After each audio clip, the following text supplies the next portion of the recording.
Hi everyone, and welcome to my next video for Nier on the PlayStation 3. It's been a while since I did my last one on this game. I've been pretty distracted with Bayonetta 2 and some other games, as well as just life in general, so my apologies for taking so long to get to this. Anyway, in the last video, I just finished up at the Aerie with Kaine, and you learn a lot about her, and you grow closer to her, and I really enjoyed that part of the game. The story in Nier, I have to say, is probably one of the better ones I've experienced in recent memory. Video game stories tend to be pretty cheesy or just kind of there to advance a game's various set pieces and stages, but this has a very real feel to it. There's a weight to what's going on in terms of what you're trying to do for your daughter, Kaine's background. There's just a lot of good stuff going on, and it gives Nier a lot of motive to keep doing what he's doing. And as such, it translates into the player wanting to move things forward and do the right thing. And so after the Aerie, you're now on your way to this area called the Facade, and that is found in the desert. I think it's to the north of your town. Anyway, I'm not sure where it is, but you go into this desert area and enter one of the, coolest looking environments I've seen.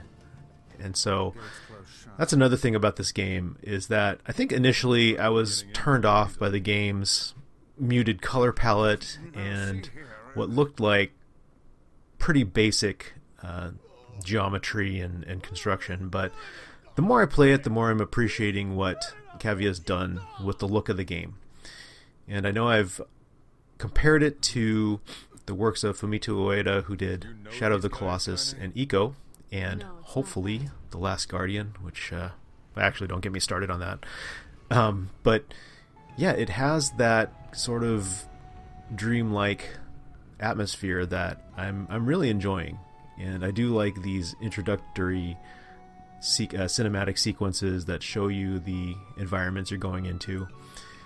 And at first when I saw this, I just kind of felt overwhelmed by what I was seeing. I'm like, oh man, this is going to take a lot of time to get through. But there's surprisingly few actual areas and rooms that you can go into in this city, but it does look cool. I like the sand river that's going through it. And actually right here you do learn yet another cool bit of information about Kaine. And she is kind of this tough badass, spouting off her various curse words and whatever. She's got kind of a potty mouth. But here you learn that she saves this little girl named Fyra. So you're trying to get into the main structure of this city to meet up with the prince, and you can't, because you don't know how, and you can't understand the language that's being spoken here. This actually has reminded me a little bit of Nazca from Miyazaki. One of the tribes in that in the manga is kind of similar to this. So there are things in this game that very much remind me of the works of Miyazaki and Studio Ghibli. And I think even the main theme of this game could have been lifted right out of one of his films, or one of those films. So I think that's why this game has been really connecting with me over time. And so, as I mentioned before, you meet after Fyra, she falls on her face and drops her fruit.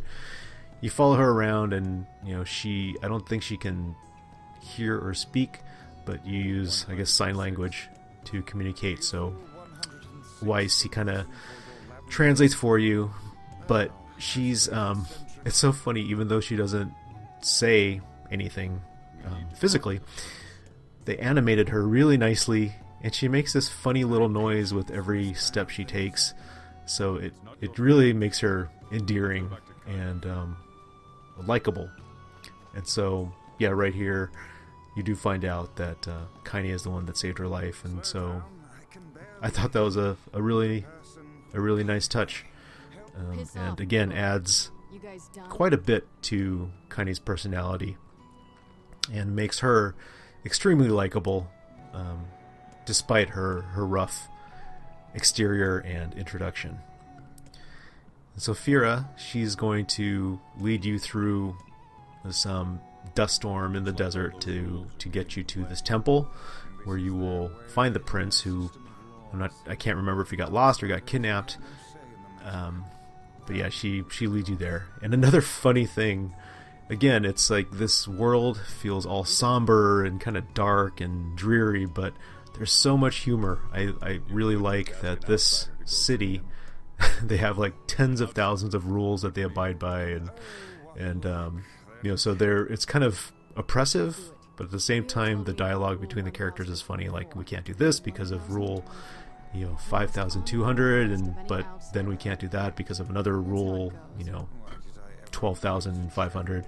So I think that makes this the civilization, or not the civilization, but this city and its inhabitants, it gives them a very unique angle and character. So I really like that. They could have just been a generic desert sort of nomadic tribe to themselves, very cold to outsiders, but they're not. They're very warm, welcoming, and helpful. And again, just look at her with her little dress running through this dust storm while you're being attacked by wolves. I like the mixture of serious and humorous in this game. So here she can't go any further. She does her little greeting or farewell, and here you enter the temple.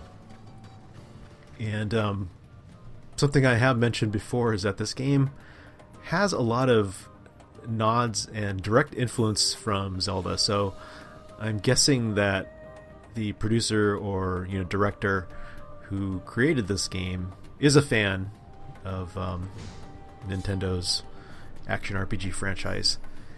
So going through this, you go through a number of rooms in this temple, and they each have different conditions. Well, they have a condition where you have to destroy the block in the back, but they have restrictions like this. You can't jump, so you have to get through this area without jumping. And so I kind of cut ahead because these do kind of take a long time to push the blocks around and dodge the magical orbs. So eventually you'll get through it and destroy the pink cube at the end to move on. So I believe there are 4 or 5 of these that you have to do, but after the first one is where you will eventually meet the prince from the Facade. So, sorry, I'm kind of just looking around, seeing I was disoriented for a second, so I thought I had to go through the other door, but no, you have to go back out and move on to the next one. Something about this game, so I did mention, I think maybe 1 or 2 videos ago, that Nier is a game that is definitely greater than the sum of its parts. The controls are kind of weird. The jumping is extremely awkward, but it's good. And the fact that the jumping is kind of strange doesn't hurt the game. It just kind of takes away from the overall polish of it all, I suppose. The animation sometimes can be very, very good, and then at others it's a bit janky and rough. And the visuals, while not cutting edge, really get the job done in conveying the story and emotion. So, when you take everything individually and you look at it as a whole, I think you have a really great game here. And it's like here, yeah, this jumping, it just looks so terrible. But thankfully there's not too much of that in the game. So getting back to what I was saying, it's no wonder that Nier is so highly regarded by people who have played it. It got okay reviews, and I don't know if it sold very well. Something tells me it didn't. But I think over time, as people have given it its due attention and played at least through the opening few hours to see what it's all about, I think everyone has fallen in love with it in a certain way. I mean, there are definitely things that don't work in this game very well, and but at the same time, those things don't ruin it. And so the music and the overall story and gameplay, I think, are all done extremely well, and so I'm really enjoying it.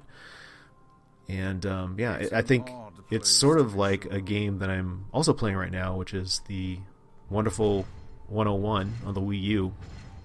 It's a game from Platinum Games that I don't think sold very well. You know, it dropped to $30 not too long after its release, which is rare for a Nintendo published title.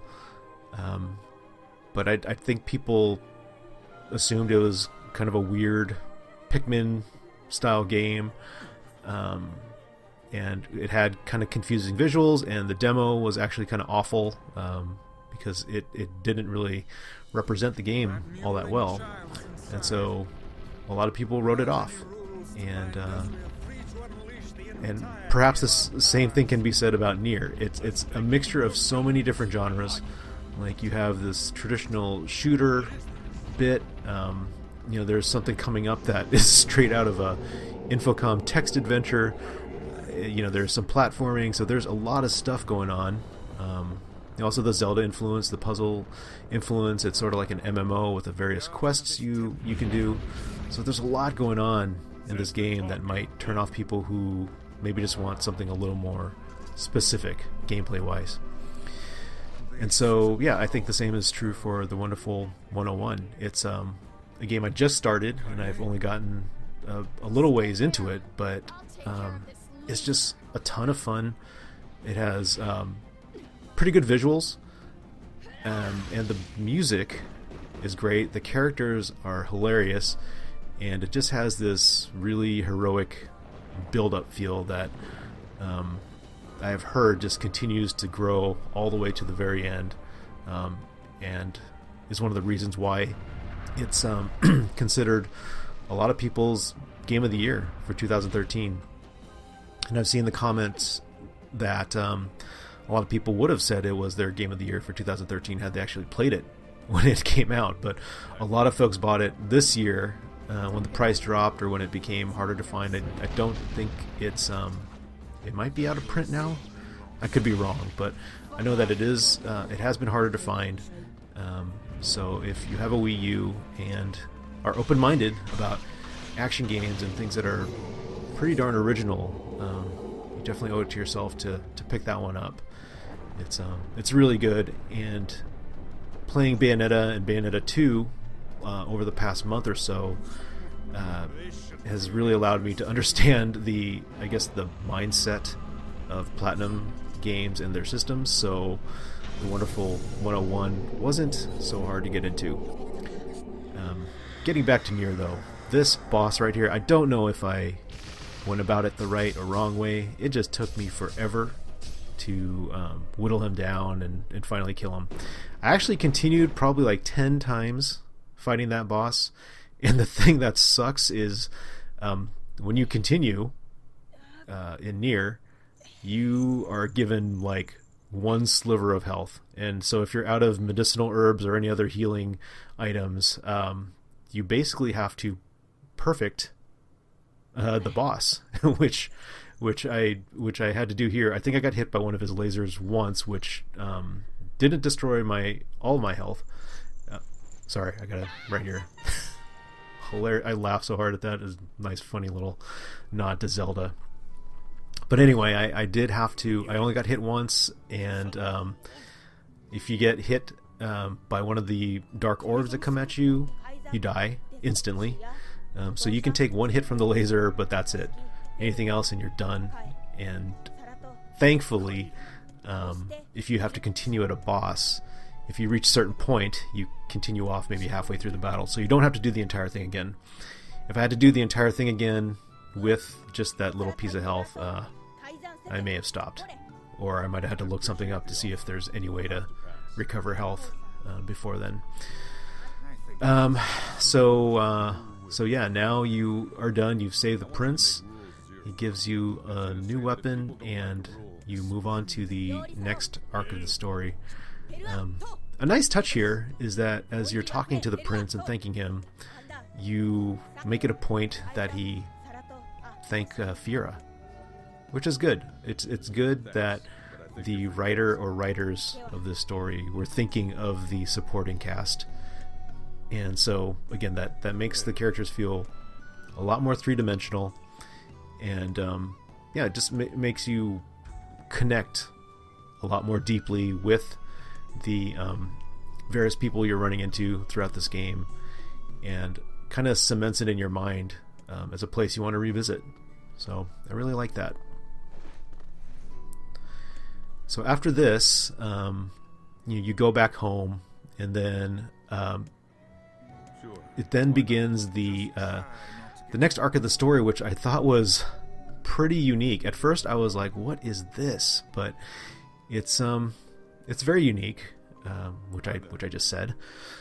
But it's presented in a way that I haven't seen so much in a game. I don't know if I've really seen it in any modern game. But I'll get to that in a second. So here, yeah, you stay with Yona, and Yona. I mean, she's always in the back of your mind because that's kind of the driving force behind what you're doing. You want to save your daughter, so that's always there, and I really like that. I really like that. It's pushing you forward, but it's also this source of stress and pushing you forward time-wise. Even though you can do all these side quests and it doesn't really affect it, it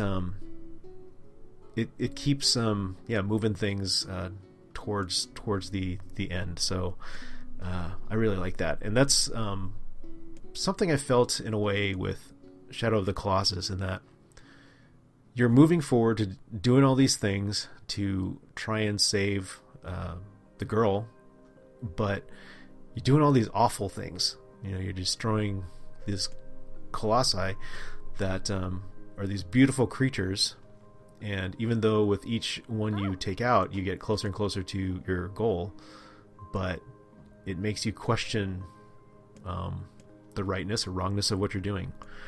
And so there are certain things happening in Nier that that made me feel the same way. I mean, you're destroying these giant creatures. They are very menacing and stuff, but you're still taking them out. And in most games, just killing things has no real meaning or repercussion, but in this game they carry a little bit more weight, and so that's something else about this game that I'm really liking a lot. And so you have this dream. Yona has this same dream, and then Popola shows this letter that is basically an affirmation of what you're dreaming about. And so obviously you got to go investigate. So you go to the Forest of Myth, which is north of the Giant Plains area with the bridges. And I like that opening animation, or the cinematic. It kind of looks like the first village in Ocarina of Time, a little bit, right? So you go here, and yeah, I like that. Grimoire Weiss, always the voice of reason. And so you talk to this guy here, and then it goes into this long story that's all done through text. And then you have to solve these various riddles in the story. It's very long, but at the same time, it's pretty well written. So I enjoyed it. I didn't show any of it so as not to spoil it for anybody who hasn't played it yet. But yeah, it was very original. And so again, this game just takes a ton of different genres, mashes them together, and produces a game that I think is really great. So anyway, thanks for hanging out for this long video, and I will see you next time.